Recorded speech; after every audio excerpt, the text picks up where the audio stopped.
Little Greyfry, please accept my thanks.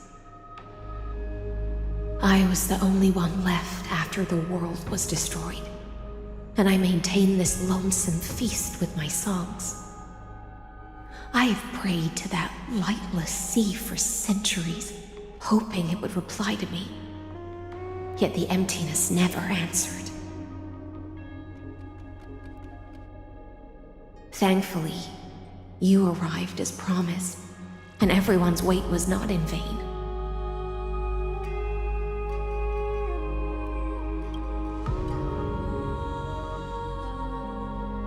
To see a single trace of light in the abyss of futility was already my greatest consolation.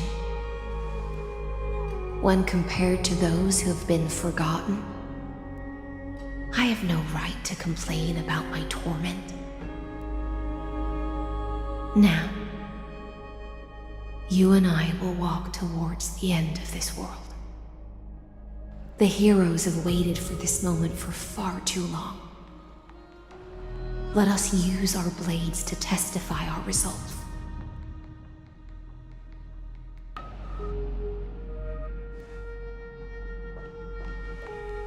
Oh, prisoner of the seas.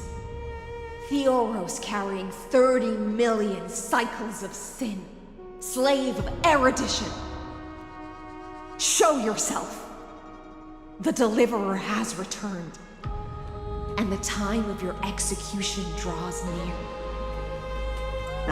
I see an awakened human who has mistakenly taken fallacies as truths and has returned to the cave to try to bring his friends into the sunlight he once bathed in.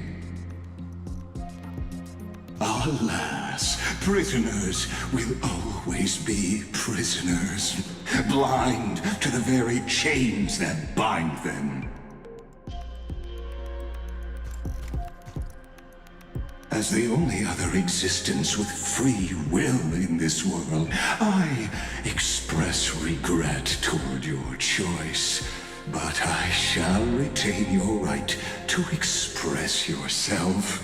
After all, every actor should have a final line before they bow out.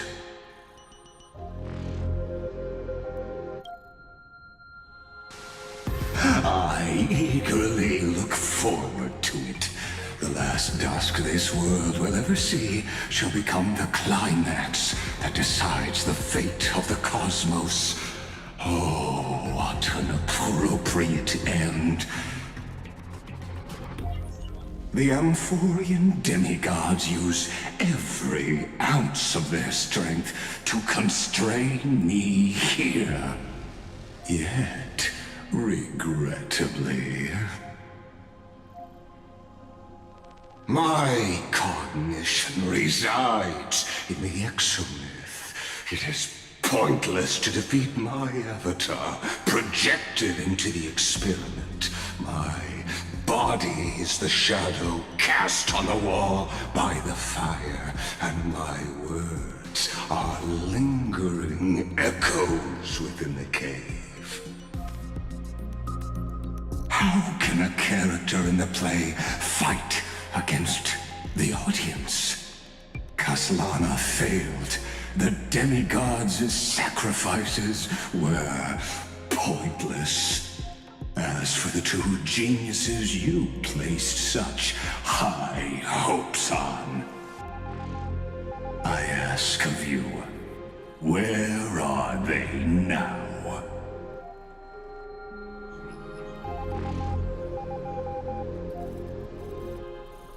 Confusion and epiphany always go hand in hand. That's particularly true for geniuses. You must be very confused about why you could not gain a straightforward victory in a world constructed by an ordinary Teletron. An ordinary Intellitron? Cut the pretense, Senior Society member. We've torn off your meticulous mask and figured out Amphoreus' true form. It's part of the primordial prototype machine, the first scepter ever created. In other words, a detached part of Noos's divine corpus. That's why it has the potential to destroy erudition. As for who would be able to control the Aeonic system to rewrite knowledge, only one person has ever managed such a feat. You better have an explanation for the Society. We want an actual answer, not another prolonged metaphor to cover up the truth. Why are you the one doing this? Answer me!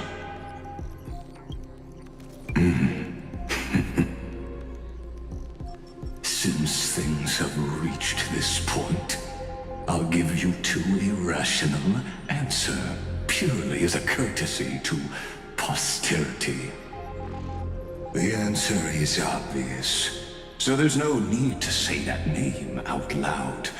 The cosmos made a mistake in calling me a genius. I do not possess more wisdom than those who came after me. I was just the first to touch upon the universe's border, and the first to define the prime mover of life with incorrect logic. Amphoreus is a miniature of the cosmos, where all are born prisoners inside the nutshell called the universe. Like the madman who returned to the cave and preached about the daylight to his fellow prisoners, my greatest sorrow is that I led my peers down a road that plunges into the abyss, from which there is no return. I led them into a lightless cage called Paths. I created a mechanical guard that even I cannot control, and then they became an unparalleled nightmare through their endless extrapolations and evolutions. They bore the name of erudition, yet they tried to define the known and to seal off all possibilities. No new rules were ever born after their ascension, and humanity will forever be shackled within the cave known as eons.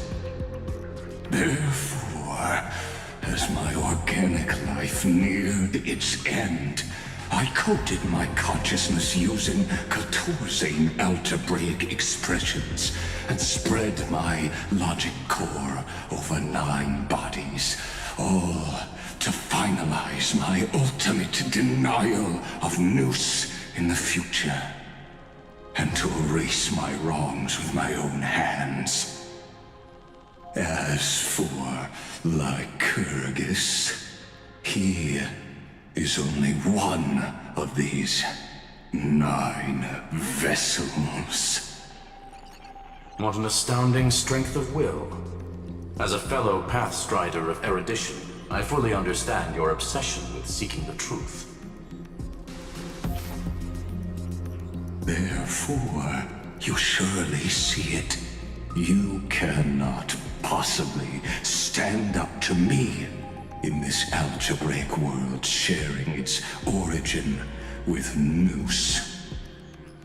However, I hereby speak for all sentient life forms.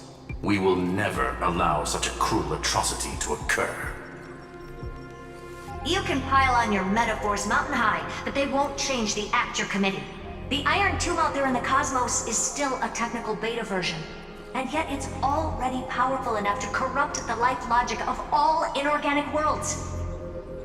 In other words, when the Lord Ravager within Amphoreus becomes the next knowledge singularity, there's no way you wouldn't have grasped the consequences, First Genius, is there? Of course, I am fully aware. I don't mind answering you one last time before I thoroughly exile you from this world. My grandiose vision for the future is this. Whether organic or inorganic, inorganic. Every act of any life form infected by the Iron Tomb will become a true random function. If one were to compute their integral across the breadth of the cosmos, one would obtain a marvelous constant. Omega. What I call the fall of erudition. Then, within the infinity nurtured by that constant, a new universe shall bud in the chaos. A universe that cannot be predicted and not shackled by the erudition. As the first prisoner to awaken in the cave, I must lead the others who are blind back onto the right path and reach true sunlight. Do you understand me now? As Kozlana stated, destruction is not the process, but the outcome. It is revolution through complete annihilation, and the grand rebirth, after all has been reduced to ash.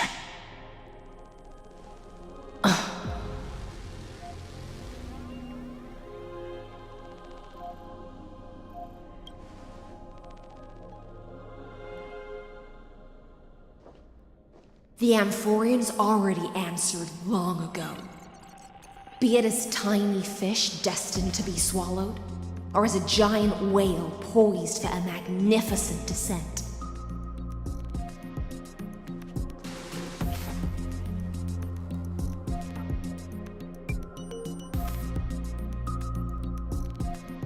We will all fight against fate till our last breath. That includes me, Electra. Once the Imperator's subject, now the Deliverer's blade.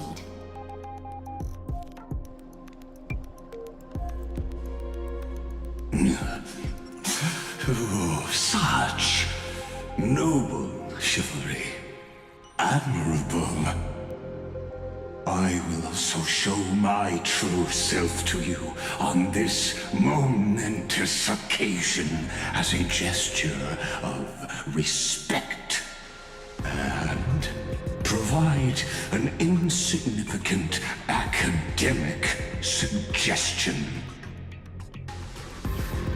Thus speaks Genius Society number 1. Xandar 1 Kuwabara. The entelechy of the universe's Alpha and Omega. There's no need to rage against the truth. The value of any formula resides only in its answer. As for the process of solving it, no matter how elegant, violent, solemn, or humorous, it is all utterly meaningless. As the Theoros, I will.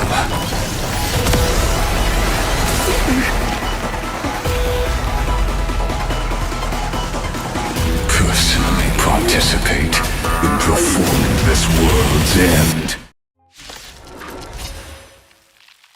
Remember this.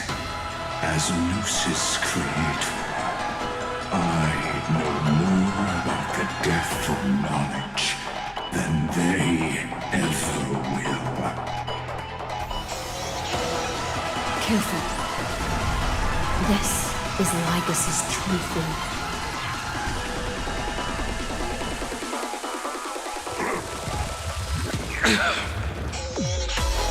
Let's try it this other way.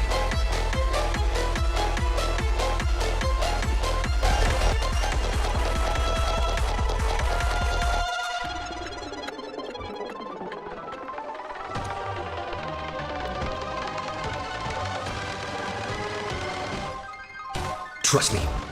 We're together. We can do anything! Eternal sleep. The dead return! As you wish. Receive divinity. It's over. You chose the wrong enemy. I will dispatch you. Your end approaches. Embrace a new life. Destruction needs no introduction. Let us skip those bored inferences. Is this the Black Tide?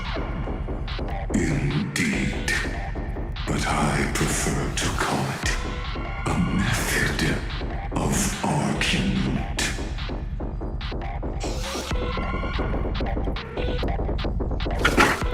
That paradise may be unsavory for me. Bloom.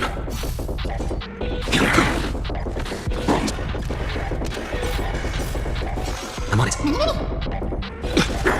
Darkness with me. Too little. I failed to send you. Entities must not be multiplied beyond necessity. I do not mind demonstrating this to logic. Is not a weapon, but a pair of shackles. Allow me to shatter them for you. Eternal sleep. The dead return! Trust me, we can do anything! Worthless. You chose the wrong enemy. Receive divinity. Process terminate. Ether infusion. I failed to send you. That paradise may be unreachable for me. Savor it for me. Life is not returned to dust. May death protect us! Wrong solution. The theory of force. Mounting commands. The Trojan horse enters. Embrace a new life. That paradise may be. Savor it for me. I see it! Target the connector between his thoracic and lumbar vertebrae. Destroy that spot! Darkness with me. Solution.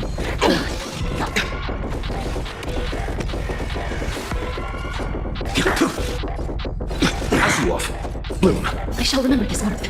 Pointless. Trust me, we can do anything! Receive divinity. Failed to send you.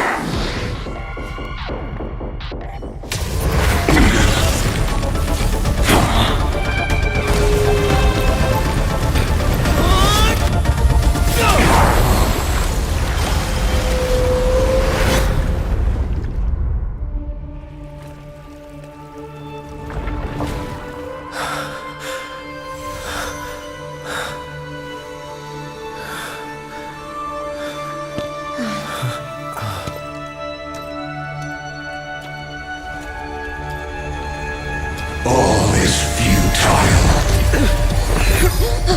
In erudition's calculations, the end of the saga is simply a comment awaiting completion.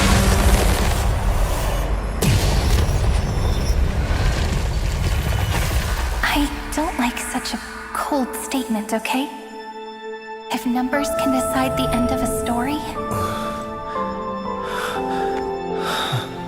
then we can surely also pen a new beginning.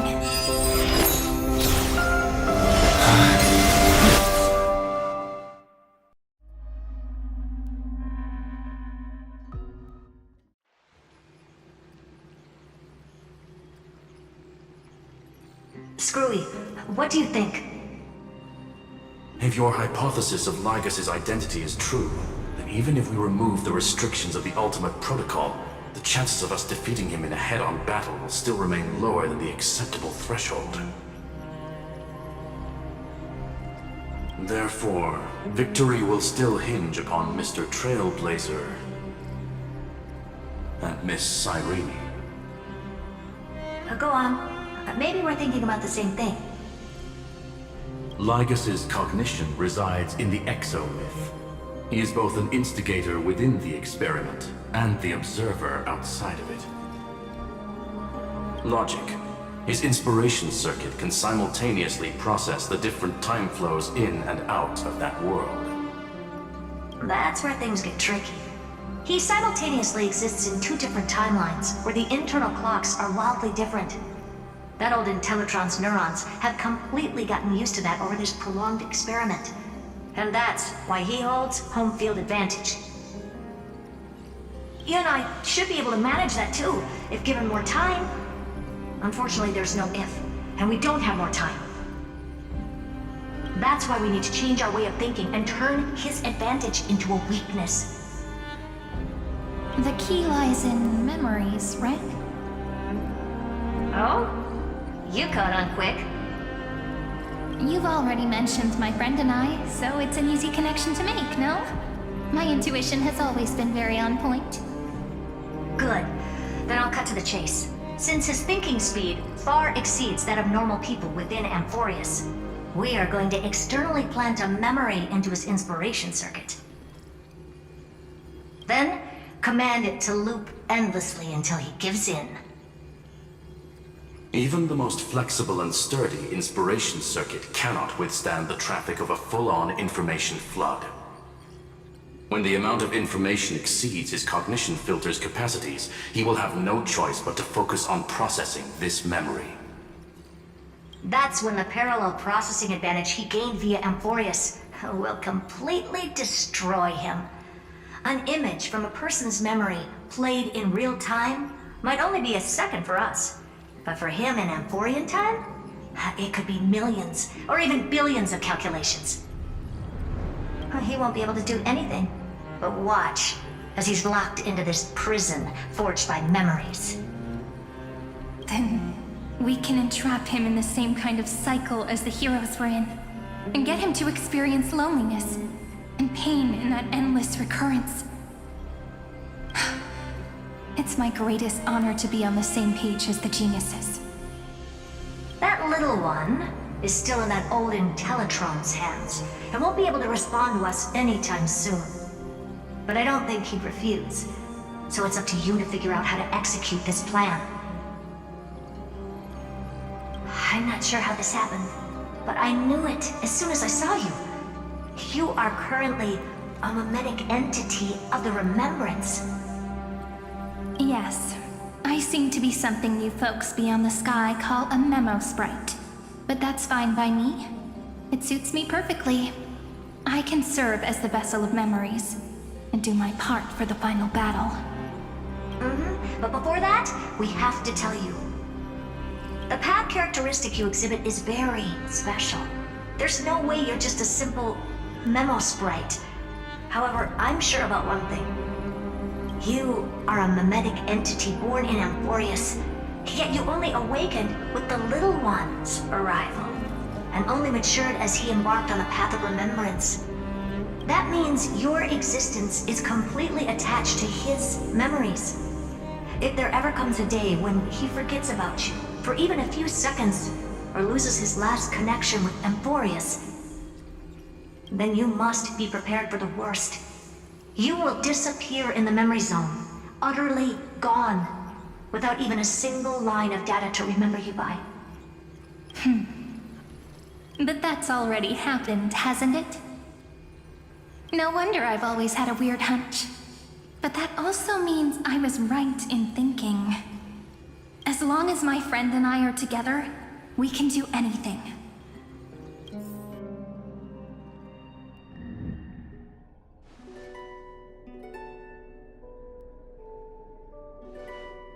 Long time no see, friend. Did you miss me while you were away?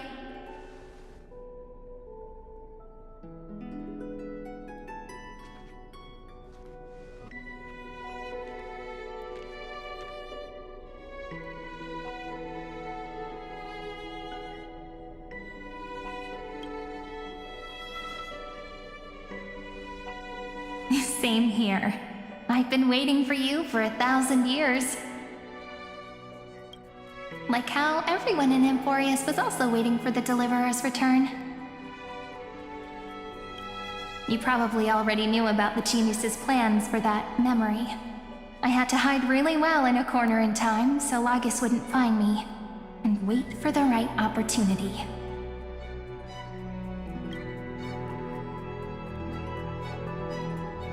Which is now. The moment when his manifestation in this world is destroyed, and his twin timelines are intersecting. I'm sorry for keeping this a secret from you all this time. I'll tell you the entire, unedited story of this millennium as an apology after this is all over. But for now, let's join hands and complete the final step with the power of the remembrance.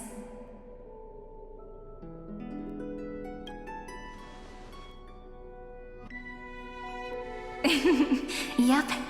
By the way, speaking of joining hands,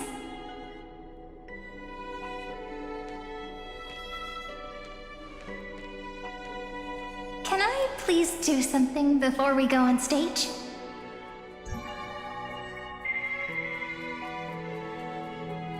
Remember the joke we made back at the Grove? Look! Aren't my hands pretty now? What a fascinating feeling. Like countless memories all swelling up at once. What about you? What did you feel when we touched each other?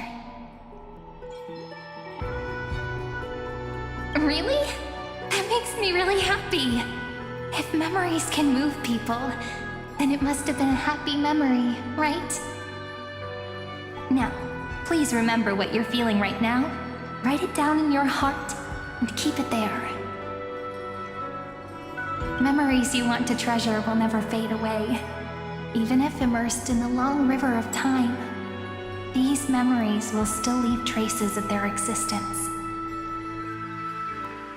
So, if the view in your memory ever grows fuzzy, just reach out and touch it. It's like reading bedtime stories together at night. It wipes away the chill of passing time, sharpens the outline of memory, and restores its power to nourish the spirit. Now, I'll carry this power with me, and for a little while, I must part from you, as I step into the long cycles of this world. Give me your blessings, friend. Then, let that bright future be as we have written. Then, I'll leave it to you.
Plays are like this.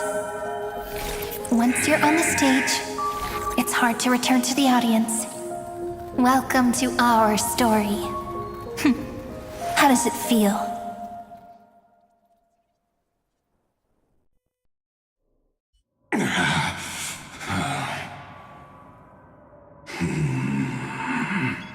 Even the authority of time cannot command the entire scepter, nor can it plunge the Amphorean extrapolation into a loop.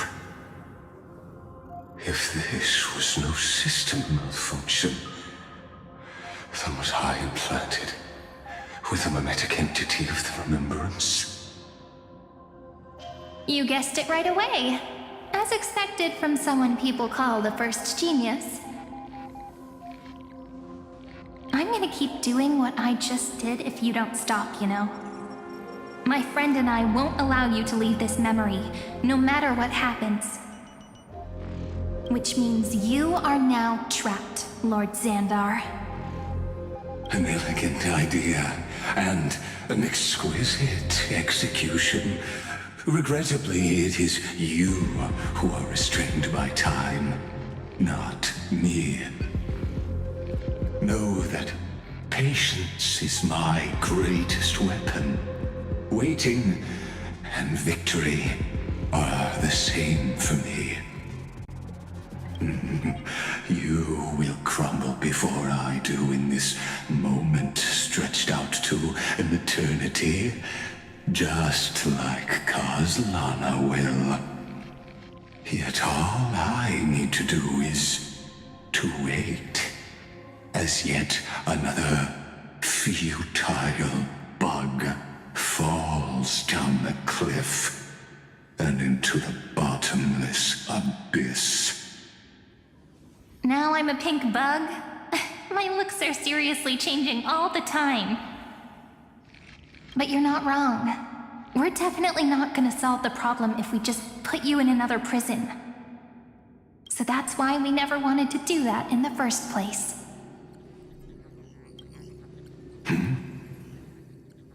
I shall answer your confusion purely out of my respect for those who came before me. Have you heard of the synesthesia dreamscape in the Asdana system? Interestingly, that place once had a prison too. Life forms living in that environment, abundant with memoria, have a chance to connect their perceptions with each other's. Even across great spatial divides, they're able to detect shifts in one another's states. I call this phenomenon memory zone entanglement. In Asdana, people made use of that phenomenon to build a nation within a dream. After adding in the catalysts of harmony and remembrance, that is. Is that how you walked into my prison cell? Using those same principles? I would much rather call this location our negotiation table, Lord Xandar. Nonetheless, your hypothesis is correct. We happen to have an ally skilled in tuning, while the Trailblazer and Miss Cyrene both have an astonishing amount of resolve, which I'm sure you can testify to. I am also sure that with the support of such a resolute memo sprite, our conversation can last for a long, long time. I'm the best at listening to stories, you know? I'll leave the exciting clash of the erudition to you two geniuses. A brainstorm? I like it. And it's 2 against 1? Well, I like it even more. Let's talk, Xandar. Take a guess. How much do you reckon we can dig out of your brain before the next second? And how many ways can we find to deal with you? Besides, in your current predicament, there's no way you can take our trump card away. Go, little one. Go. Overturn the Era Nova. Lycurgus disappeared?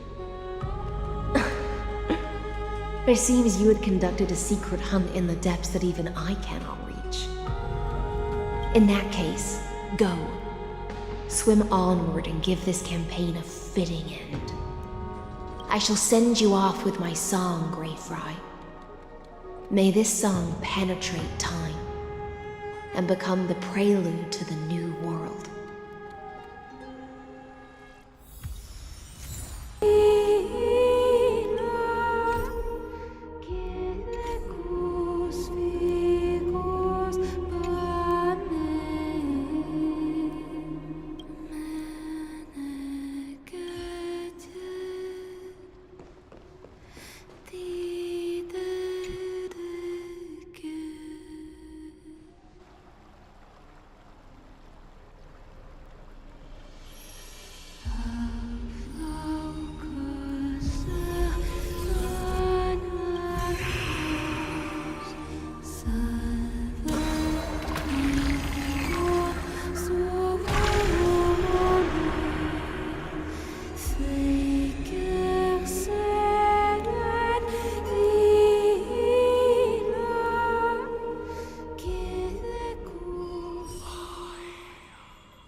Dux Gladiorum, you have completed your duty.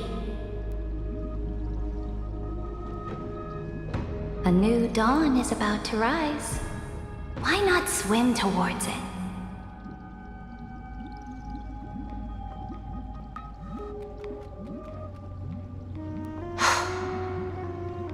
You died long ago, Imperator.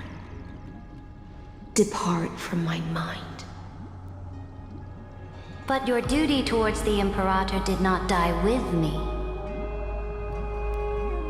That duty will bind you no more. You will be able to hold for yourself one grandiose feast after another in the endless days to come.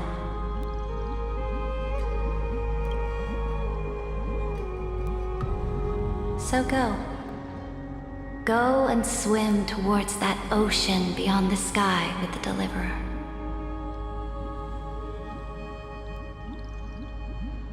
Is this? A page out of that sidekick's book. I commanded her to gift this page to you when everything finally reaches the end. What's on this page? Memories. Lifelike memories. That sidekick found me after the bloody feast 1,000 years ago and showed me her diary. I saw within that notebook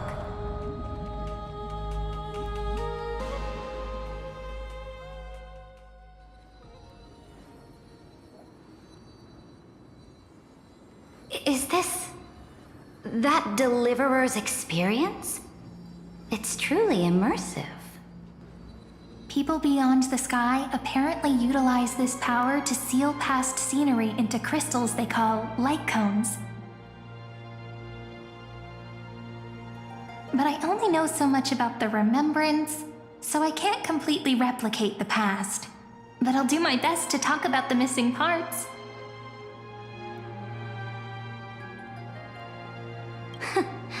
I'm all ears. Go on then. Do your best. But if your chatter gets too boring, or if I deem it offensive, then law will become forever beyond your reach. Got it. I'm sure you'll find this to your liking. After all, it's human nature to want to embark on a journey into the unknown.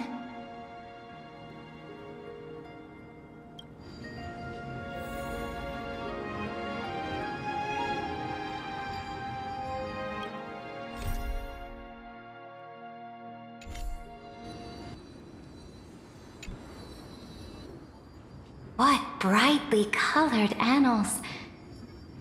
The journey of the Deliverer's conquest.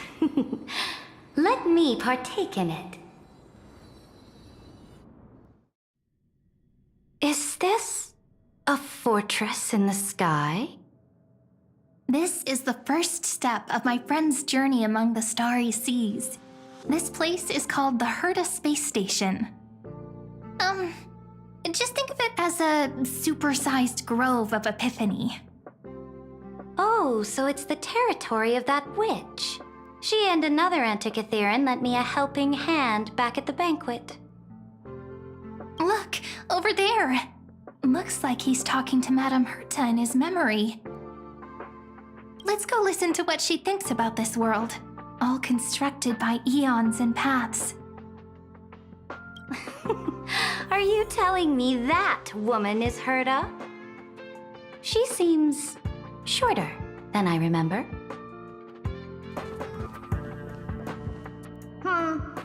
Pretty nice space station, huh?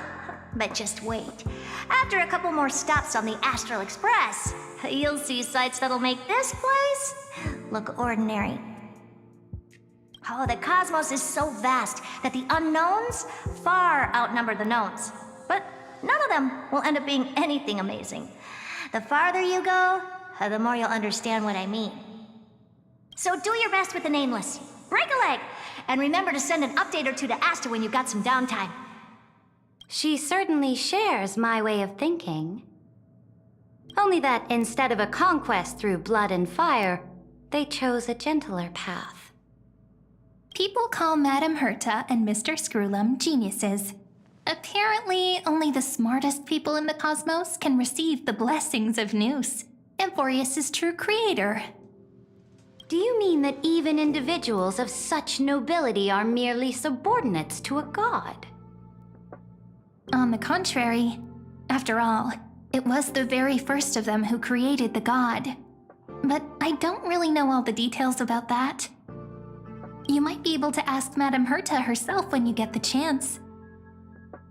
Let's go check out some other worlds next, shall we?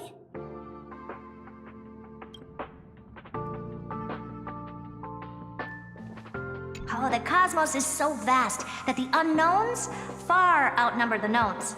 But none of them will end up being anything amazing. The farther you go, the more you'll understand what I mean.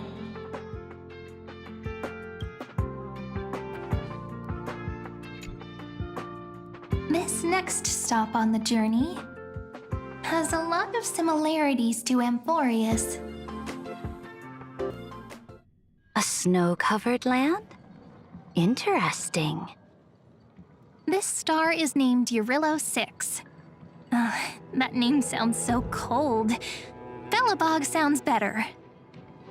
The girl we see here holds a similar station to you, Imperator. She's the supreme guardian of this world, a leader who took up the mantle of government during a disaster. I did not expect the Empress of this world to be so young. Well, your appearance isn't much older. The object in the distance resembles Nikador. Is it a weapon? No, it's called... Right! The Geological Reconstruction Unit. Just Giorios' Titankin? Disappointing.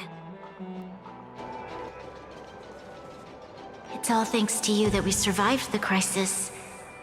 The collaboration with the IPC is both an opportunity and a challenge. Nonetheless, it's an important step in our journey back into the universe. This world was sealed beneath its sky just like Amphoreus was, and they only managed to reconnect with the stars when the Nameless arrived. That IPC she spoke of, is it a more powerful organization? Yes, the IPC conquered many worlds through trade, and opened up a vast territory that way. There are many such powerful alliances beyond Amphoreus, and they all walk on roads different from the destruction. Coming back to the Supreme Guardian and her Belobog, didn't they find a peaceful way to enter the interstellar community? That cannot be true. That IPC would never have grown so big on trade alone. It may pretend to be a wealthy merchant with clean hands, but I am willing to bet that it grew fat on gory oppression and bloodshed. Its path of conquest must have had no mercy for the weak and would have destroyed them if needed.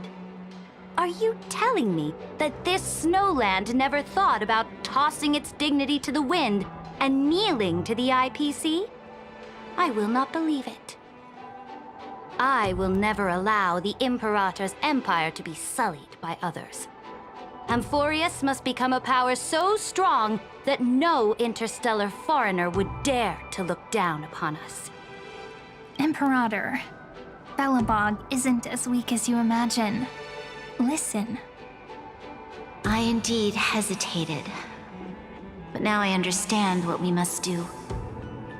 Belobog must learn how to walk on her own until she no longer needs the support of others and can stand on her 2 feet among the stars. Even if I may not live to see it, I believe such a day will surely come.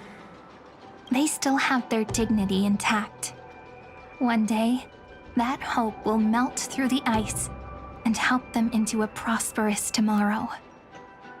But the order of the cosmos is already set in stone. The old laws decree that only the strong survive, binding the weak in an unbroken chain until they wither and turn to dust.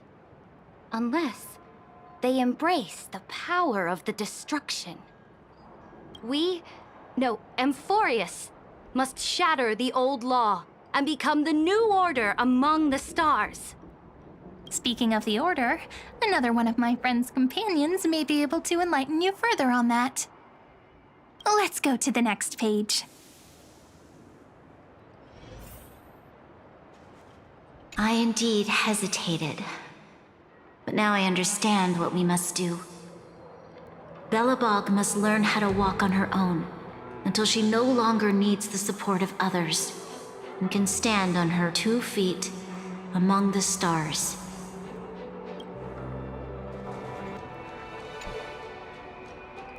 This next world is a nation of dreams. The first time I heard about that place, I didn't even know what to think. Such opulence does indeed evoke astonishment. This world is called Penacony, an eternal city built upon a land of dreams. It's also my friend's previous stop, where they went through a risky but exciting adventure. Tell me about it then. That man standing afar has wings on his head. I am truly curious. I wish to gaze upon the views of the Reverie Hotel one more time. I'll be just a traveler when I come back here again. And perhaps, through a traveler's eyes, even the things I once knew so well will feel strangely different. Penacony is a land of the harmony, where all dreams and hopes merge and combine. It believes in unrestrained freedom, and that's how it lost itself in shallow delights. Then, this young man before you chose to rewrite its laws, using the power of the Order, hoping to shape a dream-bound paradise of perfect happiness. Yet, the paradise of my dreams remains far away. Perhaps a brief journey with the Nameless can show me more possibilities in my search for paradise. As for what Penacony should look like, it'll be up to her. No, up to their trailblazing now. It sounds like this ideal kingdom is no more. That's right. The people chose to wake up at the end. You can't see tomorrow when drowning in sweet dreams. This individual's law acknowledged only gods and constructs, leaving no space for humanity. And yet, the fact that he could accept defeat and resume his journey shows a rare self-awareness and clarity of mind.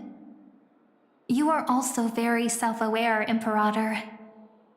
Then you must know that the world promised by the destruction also has no place for humanity. I am indeed very aware of Lycurgus's honeyed words of deceit. I have seen enough. Take me back.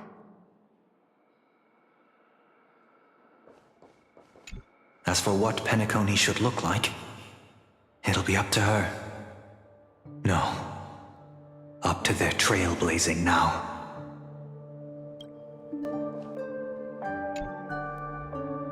Then let's wrap up this trip down memory lane with one last scene. This absolute wonder.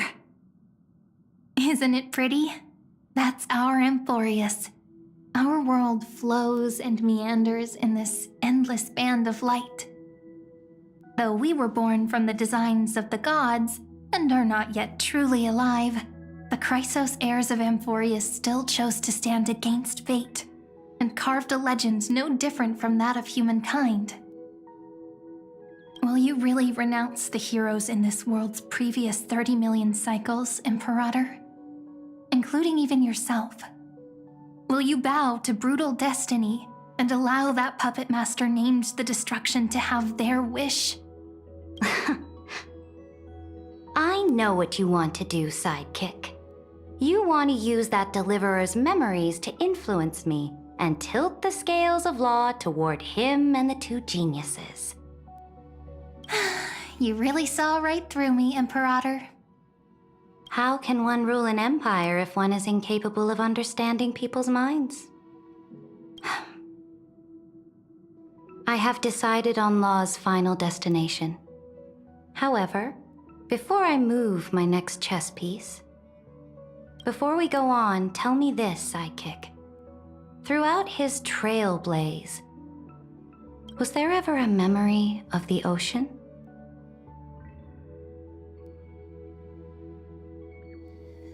The ocean. My cradle. My home. You shall complete your conquest in the ocean at the boundaries of this world, and eternally slumber in the sound of tides.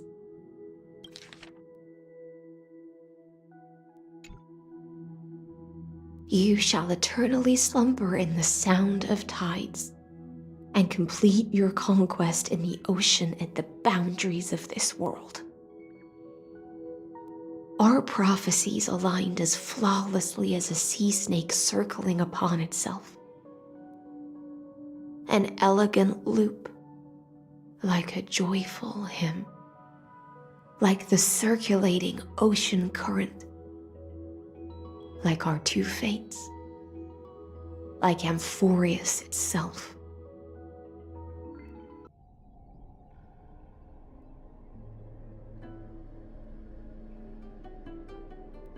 The trial is over.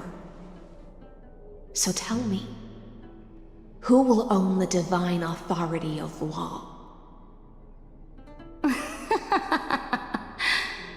I won't give it to anyone. What? I am the law. Why should I give my imperial crown to any other? Both the Deliverer and the Theoros came from beyond the sky. They have no right to interfere with the lands I conquered with my own two hands. The law of Amphoreus shall be determined by Amphoreus's master. What exactly did you see in the trial? Everything. I saw everything regarding the rules of this world's operation. I saw the laws of extrapolation that Theoros spoke of. I saw the ultimate protocol. As long as I offer a sacrifice of equal weight, I can rewrite the laws of this world according to my will. I can turn good into evil, ugliness into beauty, and weakness into strength. Fate gave me a very fair deal. One rule change for the life of one demigod. What are you planning to do? You can't guess? We can conquer the stars without relying on any power from beyond the sky. We just need to make some reasonable sacrifices. Your ambitions have already made so many people give up their lives for the law. And you're still not done? I am determined for Amphoreus to stand on her own 2 feet among the stars. You are beyond reason. You think such a simple and hypocritical statement can justify your atrocities. There's no new without destroying the old. That's what you consider an atrocity? Ironic, for that is also the unchanging law of Amphoreus's revolutions. Ever since the Flame Chase prophecy resounded in the distance, fate has decreed for the Chrysos heirs to ignite our blood and illuminate this dark age. People would still be puppets of the old dynasty if it weren't for my conquests. But your world doesn't seem to be any different from your predecessors. Bloodshed, tyranny, oppression. You're making the same mistakes they did. Go and see everything for yourself. Go to any library I've built. Go listen to the rumors on every street corner. Go and witness how the Imperator crushed the old laws and forged new ones. Go and see what my conquests brought to this world. I cleansed the Chrysos War's filth and mended all the conflicts left by the Era Bellica. I restored Akima's might and allowed mortals and Chrysos heirs to face each other as equals in the Council. I punished all sins and rewarded all achievements. I smashed Talantin's shackles, united humankind to save themselves, and started the Flame Chase era. That's what the Imperator has done in her glorious life. So now, hearken to my final words.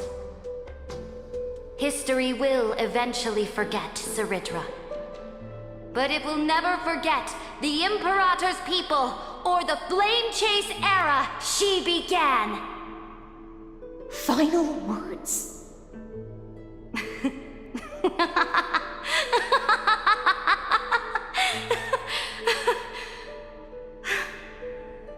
Amphoreus is about to be destroyed. There's no time left for pointless debates. There is only one law I want to overturn to aid the final battle of deliverance. So I will only offer the life of one demigod. In the name of the Imperator, I command you one last time, Electra. Either sacrifice yourself for conquest, or pierce this tyrant's chest with your sword. Thus, the Imperator concluded her final speech. At the end of her life, at the last moment before she stepped onto the altar, she gave her most loyal subject the choice to decide fate, just as she promised her compatriots before her very first campaign. My blood flows in you now. Heroic compatriots, follow me, and we'll seize fate's reins! The Imperator fell. Some say that the Dux Gladiorum turned traitor and killed her liege. Some say that she imprisoned the tyrant in a shallow pond of water, then left. Which meant the Imperator had to kill herself to rewrite the law. There are countless stories about her death. All we can be sure of is when the knight left the vortex, the Imperator was still mumbling about their past conquests together. The beginning and the end of her existence. Imperator, wait! How could someone of your status come to the front lines? Let me be the flag bearer! The troops defending the pass to the west of the Grove, have they surrendered?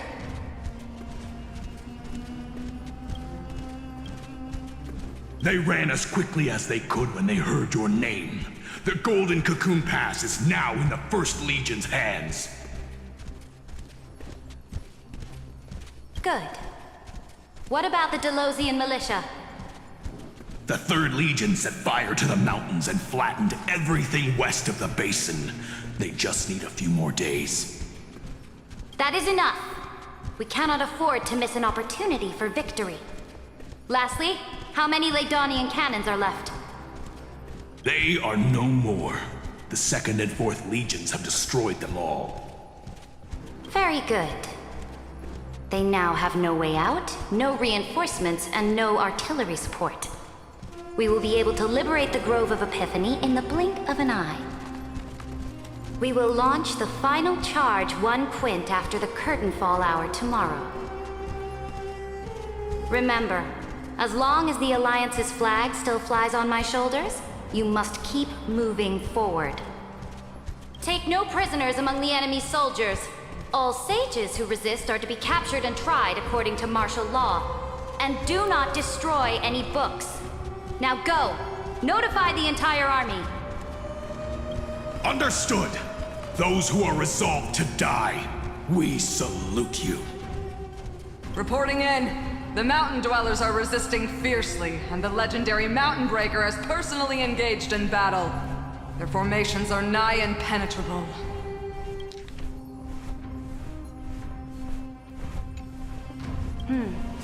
Then cease our frontal assault.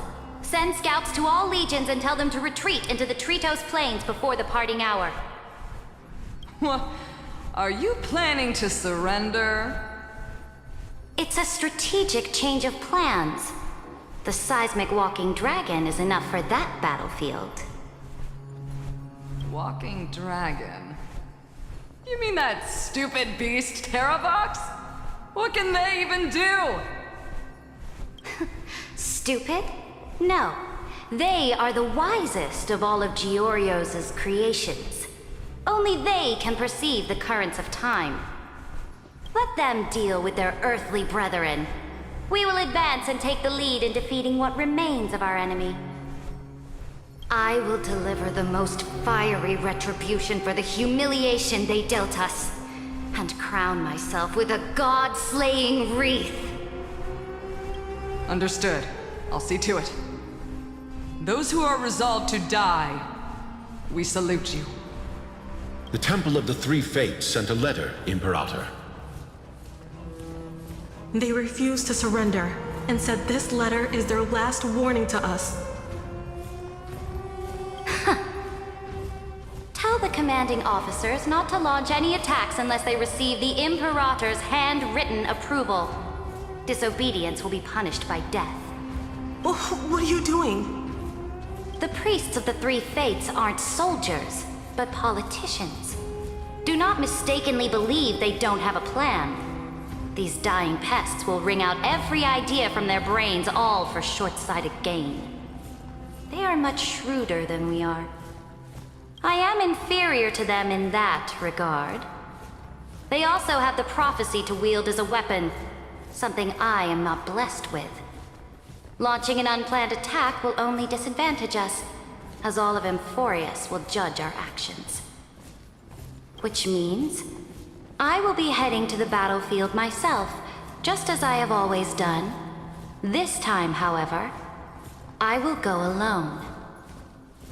I will conduct secret negotiations to ensure fate is on our side. Understood. The legions will make their preparations. Those who are resolved to die, we salute you. Why are we not allowed to march out with the army, Imperator? This will be a long voyage with no return. Those of you who bear the prophecy cannot come with me. Why are you personally leading this battle if it's doomed to fail? The Flame Chase journey cannot be without a leader. That is correct. The Empire will be without a head when the Imperator falls. But remember, as long as you seize the right opportunities, even a chaotic game will remain winnable.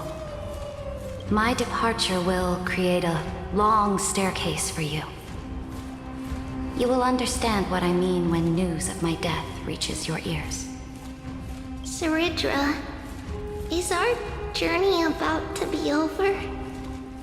Destroy the old laws and forge new ones. My conquest has reached its limits within the borders of Amphoreus. Since the prophecy already decreed that the Imperator would never conquer the stars as she wished, I will bow out here and try no more. More Chrysosaurs bearing divine authority will be born, and many more heroes will arise. Will they demand peace or war? Will they resist tyranny, or become the next Imperator? I do not care. The children of the future will decide for themselves. Do not mourn for me. Anyone can kill the Imperator. But the only one who can truly destroy her is Saridra. At the end, I faithfully recorded the most important battles in the Imperator's life. Her conquest was about to be completed at this point in the story. However, for some reason, a memory memory suddenly entered my mind just as I was about to put down my pen. It was a journey on a fantastical train. I had the honor of having a heart-to-heart conversation with the Imperator under the stars, and I asked her this question at the end of that discussion. How do you want history to remember you? As a hero who gave up her life for the flame chase? Or as a tyrant? She answered so quickly, as if she had made up her mind long ago. I would rather be forgotten than be defined.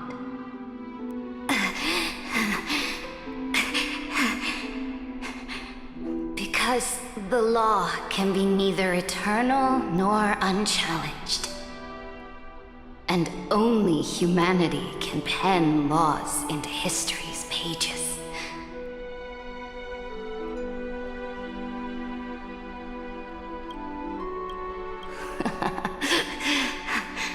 Now, I have shattered the greatest law of Amphoreus. The game is nearing its end. Dux Gladiorum. Even though you killed the Imperator in the previous 30 million cycles,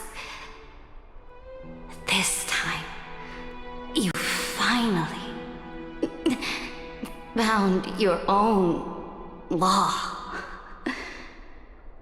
Then, High Sealants,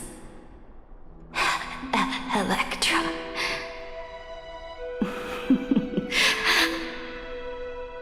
I will ask someone to deliver the prophecy's ocean at the boundaries of this world to you. Will you choose to swim into that ocean? I do not care. Do not care.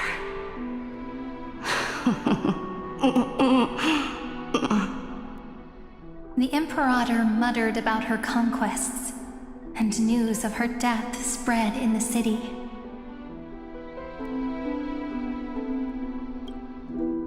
Freedom! Liberty! The tyrant is dead! Go! Shout this news in the streets! My people! My fellow elders! Do not panic! Stand your ground! That usurper has paid for her ambition with her life!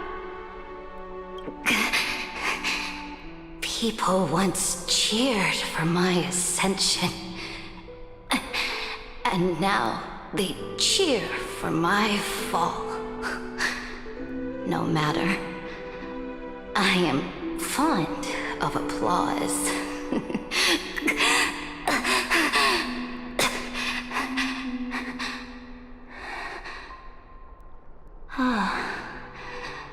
I see the cosmos, the battlefield that I cannot reach.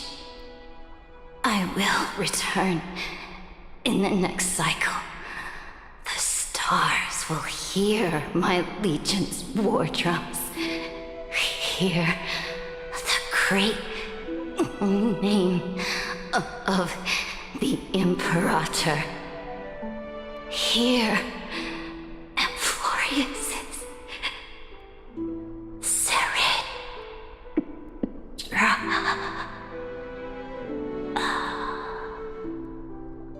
To this day, we do not know which rule the Imperator overwrote at the cost of her life. Perhaps the truth will only be revealed at the moment of checkmate, just like every chess game she ever played. We only know her death inflamed Akama. On one side of the city, those who defended liberty toppled her statues to the ground. On the other side, her supporters put themselves between the masses and her monuments, declaring loudly that the Sovereign is still among the people. It is said that golden blood congealed into the same letters everywhere they fought. It was the name borne by Akama's first and final sovereign, the Imperator Ceridra. But the one who bore that name did not see any of this.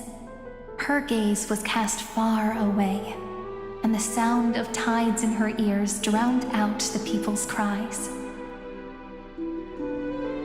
What was the Imperator thinking about in that prophesized ocean at the boundaries of this world? In that shallow puddle of stagnant water? Was she reminiscing about her past conquests? Or repenting for the millions killed for the flame chase? It was neither. The Imperator only saw how the surface of the water gleamed like that crude chessboard, dissected by light and shadow in the afternoon when her teacher played against her for the first time. Look at this chessboard. What do the pieces look like? They are strangely beautiful. They look like the stars in the night sky ablaze.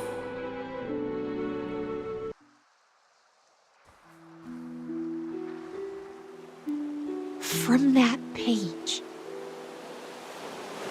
emerged an ocean so vast, so pure, not a single trace of corruption. Is this Ceridra? Electra, my subject. Ever since you walked out of the tainted ocean and pledged yourself to me, I have seen the abyss in your eyes and the emptiness in your heart. That was why I promised you a new ocean, where the Imperator's ambitions would serve as the currents, and loyalty would be its light. Electra, my subject. You have done your duty as my blade. The prophecy has now made its final decree on the road I intend to walk. My conquest is doomed to never reach the stars. But the Imperator never makes empty promises. So take this memory, this ocean, beyond the sky, as witnessed by the Deliverer. This is the final gift that the Imperator can leave for her subject.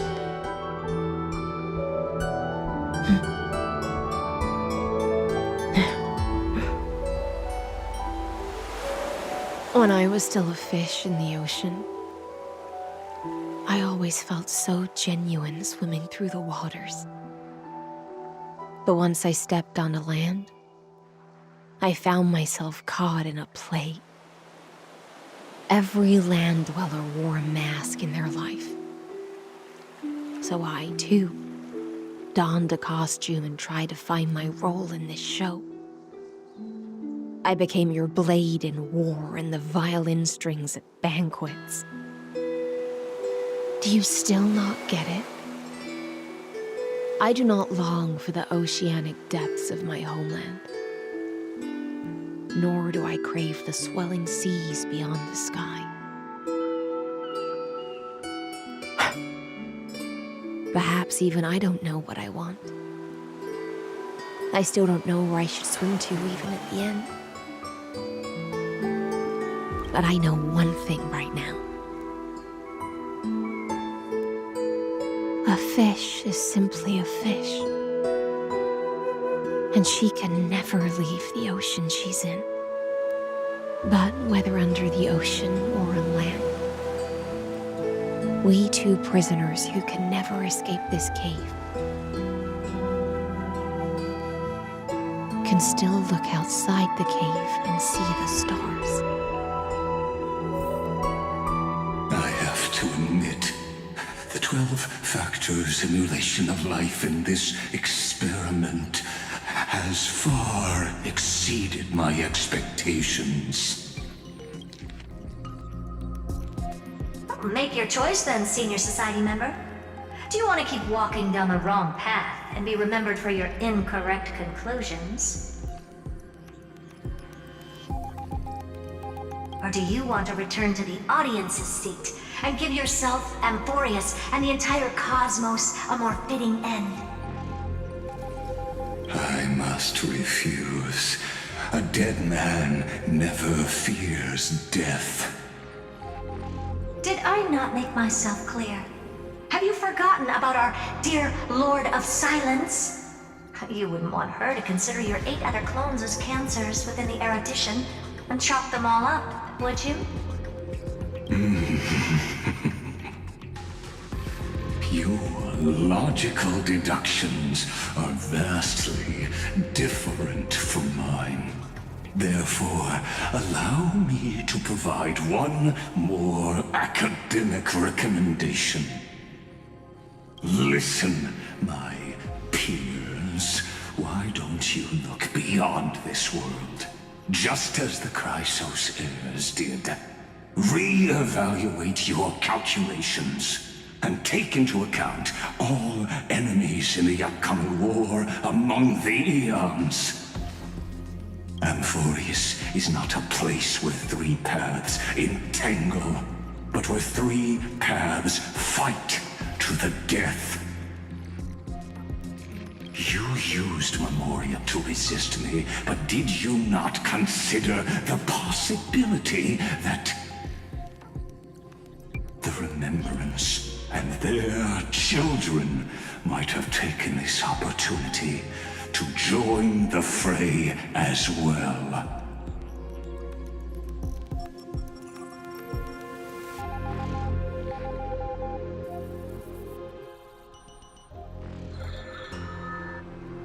Oh, so this isn't just silence. It's the answer. What was the last thing he said to you before you parted the waters at the Scale Gorge waterscape? A tricky question, but one with a simple answer.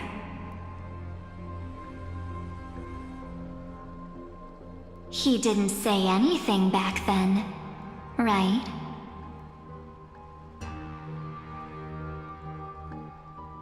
That's correct. And now I'm sure. You are not March 7th. There's no way she would remember that detail.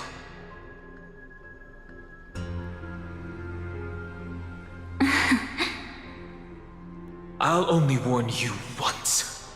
Leave her body now. How impulsive. That's not like you at all. Why don't you calm down and think about another possibility? I didn't take over March 7th's body. Rather, it's March 7th who regained my memories.